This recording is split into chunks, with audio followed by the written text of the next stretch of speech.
Now that we know how to do the basic and advanced blacklisting and whitelisting, let's create our own phishing prevention JavaScript library. So here, what we're going to do is for every link in our web page, we will check if it is blacklisted, whitelisted, or normal.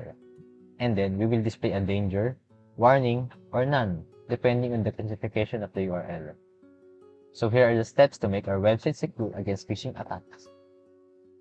The first one is to get all the anchor tags in the web page. We can do this by using document.getElementsByTagName function. After that, add an onClick listener to each anchor tag and suppress its default action, so we won't be redirected anymore when an anchor tag is clicked. So by combining steps 1 and 2, we will have this code in JavaScript. Next is we need to get the hostname in the anchor tag. This can be done using the .hostname property. The .hostname property automatically converts the special Unicode characters to a normalized one. But if we want to normalize the URL in other ways, we can use the string.prototype.normalize function. The code for this is as follows. This image shows the function of the NFKD and the NFKC. If this way of normalizing URLs will be done, take note that it will not convert that special dot to a normal dot. This means that we still need to add another step to replace the special dot. Step 4. We can now check if the hostname is included in the whitelist or in the blacklist. Step 5. We need to add an additional step, because the .hostname property from step 3 only simplifies the IPv6 and IPv4 address embedding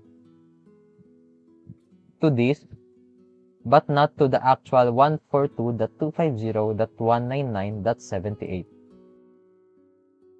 Here are the additional steps to convert it the proper IP address.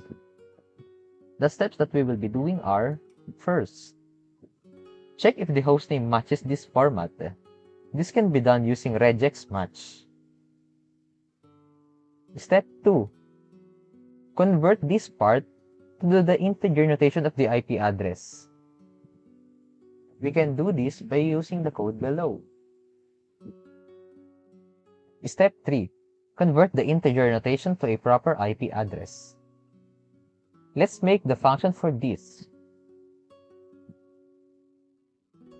This function will return a proper IP address containing all the 4 bytes. Step 4. Now that the IP is in proper notation, we can check it again for the whitelist and the blacklist. After doing the additional steps, we can go to the last step. Display the appropriate response. A danger modal if the link is blacklisted, a warning modal if the link is normal, and none if the link is whitelisted. And that's it. That is how we create a phishing prevention library using JavaScript. Now, it's your turn to complete the labs.